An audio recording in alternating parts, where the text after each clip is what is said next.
El árbol. De Howard Phillips Lovecraft. En una ladera verdeante del monte Ménalo, en Arcadia, hay un olivar que rodea una villa en ruinas. Muy cerca existe una tumba, en otro tiempo tan hermosa como la casa. En un extremo de ese sepulcro, de modo que sus curiosas raíces desplazan los manchados bloques de mármol pentélico, crece un olivo asombrosamente grande y de formas repugnantes. Y se asemeja tan grotescamente a una figura humana, o al cadáver contorsionado de un hombre, que los campesinos temen pasar por allí de noche, cuando la luna ilumina débilmente sus ramas retorcidas. El monte Ménalo fue paraje predilecto del terrible Pan, que cuenta con muchos compañeros extraños. Y los pastores sencillos creen que el árbol tiene alguna horrenda relación con los misteriosos Panisaci. Pero un viejo colmenero que vive en una choza vecina me contó una historia muy distinta. Hace muchos años, cuando la villa de la ladera era nueva y esplendorosa, vivían en ella dos escultores, Calos y Músides. Sus obras eran alabadas desde Lidia a Neápolis, y nadie se atrevía a decir que el uno aventajase al otro en habilidad. El Hermes de Calos se alzaba en un santuario de Corinto y la Pallas de Músides coronaba una columna de Atenas próxima al Partenón. Todos los hombres rendían homenaje a Calos y a Músides, y se maravillaban de que no hubiese ni una sombra de celos artísticos que enfriara el calor de su fraterna amistad. Pero aunque Calos y Músides vivían en imperturbable armonía, sus naturalezas no eran iguales.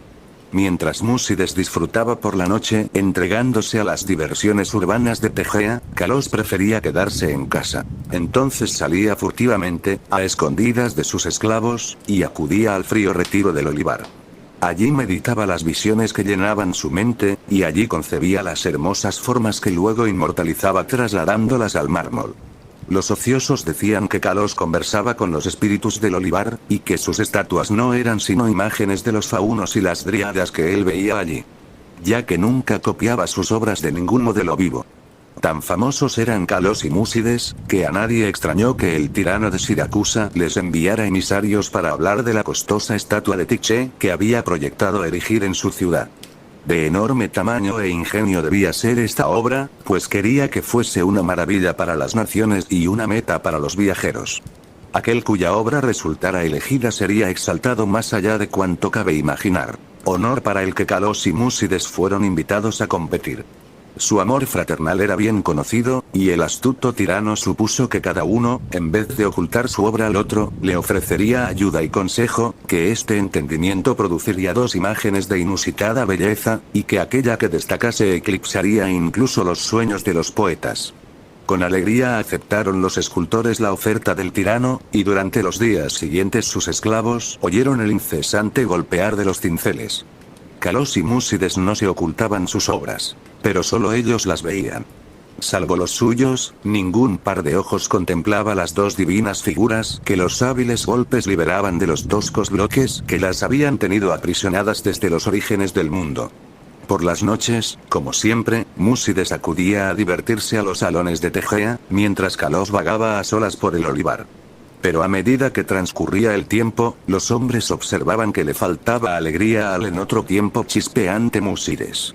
Era extraño, se decían, que la depresión se hubiese apoderado de quien tantas probabilidades tenía de ganar la más alta recompensa del arte.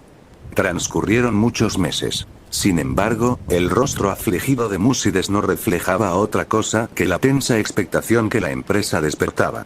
Luego, un día, Músides habló de la enfermedad de Calos, y ya nadie se maravilló de su tristeza, porque todos sabían lo hondo y sagrado que era el afecto de los dos escultores.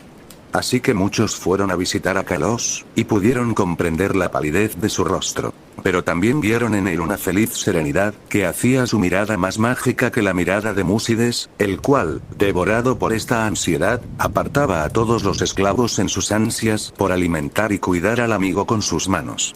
Ocultas detrás de pesadas cortinas, aguardaban las figuras inacabadas de Tiché, a las que apenas se acercaban ya el enfermo y el fiel compañero que le asistía. Y Calos, a pesar de que estaba inexplicablemente cada vez más débil, a pesar de los auxilios de los sorprendidos médicos y los cuidados de su amigo, pedía a menudo que le llevasen al olivar que él tanto armaba. Allí rogaba que le dejasen, como si deseara hablar a solas con los seres invisibles. Múcides siempre complacía sus deseos, aunque sus ojos se llenaban visiblemente de lágrimas, viendo que Kalos hacía más caso de los faunos y de las dríadas que de él. Por último, se acercó el final, y Kalos empezó a hablar de cosas del más allá. Múcides, llorando, le prometió un sepulcro más hermoso que la tumba del propio Mausolo. Pero Kalos le rogó que no le hablase más de glorias de mármol. Solo un deseo obsesionaba ahora el pensamiento del moribundo: que enterrasen junto a su sepulcro, cerca de su cabeza, unas ramitas de olivo del olivar. Y una noche, estando a solas en la oscuridad del olivar, murió Kalos. El sepulcro de mármol que el afligido Múcides esculpió para su amigo del alma fue inefablemente hermoso. Nadie más que el propio Kalos habría podido emular sus bellos bajorrelieves, donde se revelaban todos los esplendores del Elíseo. Pero no olvidó Múcides enterrar junto a la cabeza de Kalos las ramas de olivo que su amigo le había pedido. Cuando el vivo dolor dio paso a la resignación, Múcides volvió a trabajar con diligencia en su figura de Tiché. Todo el honor sería ahora para él, ya que el tirano de Siracusa no quería la obra más que de él o de Kalos. Su trabajo le permitía ahora dar libre curso a su emoción, y trabajaba con más constancia cada día, y eludía las diversiones a las que antes se entregaba. Entretanto, pasaba las noches junto a la tumba de su amigo, cerca de cuya cabeza había brotado un joven olivo. Tan rápido era el crecimiento de este árbol, y tan extraña su forma, que quienes lo contemplaban prorrumpían en exclamaciones de sorpresa. En cuanto a Múcides, parecía producirle a la vez fascinación y temor. 3 años después de la muerte de Kalos, Múcides envió un emisario al tirano, y en el ágora de Tegea se corrió la voz de que la enorme estatua estaba terminada.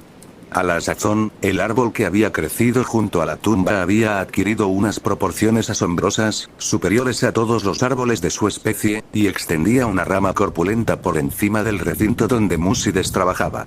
Como eran muchos los visitantes que acudían a contemplar el árbol prodigioso, así como a admirar el arte del escultor, Múcides casi nunca estaba solo. Pero no le importaba esta multitud de invitados. Al contrario, parecía más temeroso de quedarse solo, ahora que su absorbente obra estaba terminada. El viento desolado de la montaña, suspirando entre el olivar y el árbol de la tumba, producía, de manera extraña, sonidos vagamente articulados. El cielo estaba oscuro la tarde en que los emisarios del tirano llegaron a Tegea. Se sabía que venían a llevarse la gran imagen de Tiché, y a traer eterna gloria a Múcides, por la cual los proxenoiles dispensaron una cálida acogida. Por la noche, se desató una tormenta de viento en la cumbre del Ménalo, y los hombres de la lejana Siracusa se alegraron de poder descansar a cubierto en la ciudad. Hablaron de su ilustre tirano y del esplendor de su capital, y se alegraron por la belleza de la estatua que Múcides había esculpido para él. Entonces los de Tegea les contaron lo grande que era la bondad de Múcides y su profunda aflicción por su amigo, y cómo ni siquiera los inminentes laureles del arte podían consolarle de la ausencia de Kalos, quien quizá los habría ceñido en su lugar. Y también les hablaron del árbol que crecía junto a la cabeza de Kalos. Pero el viento aullaba horriblemente, y los de Siracusa y los arcadios elevaron sus plegarias a Eolo. Cuando el sol salió por la mañana, los proxenoi condujeron a los emisarios del tirano, ladera arriba, a la morada del escultor. Sin embargo, el viento de la noche había hecho cosas muy extrañas. Los gritos de los esclavos se elevaban en medio de un escenario de desolación. Y en el olivar no se alzaban ya las espléndidas columnatas de la inmensa residencia donde había soñado y trabajado Múcides. Aisladas y rotas, solo quedaban las viviendas humildes y los muros inferiores, pues sobre el suntuoso peristilo se había derrumbado la pesada rama del árbol extraño, reduciendo el majestuoso poema de mármol a un montón de ruinas deplorables. Los extranjeros y los tegeos se quedaron horrorizados, y se volvieron hacia el árbol siniestro y gigantesco, cuya silueta parecía misteriosamente humana, y cuyas raíces se hundían en el esculpido sepulcro de Kalos. Y el miedo y el espanto de todos aumentó cuando registraron el recinto derruido y no encontraron rastro alguno del bondadoso Múcides y la maravillosamente modelada imagen de Tiché. En las tremendas ruinas solo reinaba el caos, y los representantes de ambas ciudades se vieron decepcionados. Los emisarios, por haberse quedado sin la estatua. Los habitantes de Tegea, por haberse quedado también sin artista al que coronar. No obstante, los de Siracusa consiguieron, poco después, una espléndida estatua de Atenea, y los tegeos se consolaron erigiendo en el ágora un templo de mármol conmemorando el talento, las virtudes y la piedad fraterna de Músides.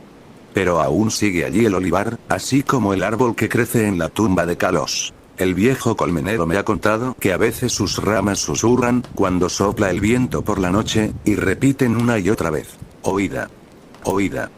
Yo sé. Yo sé.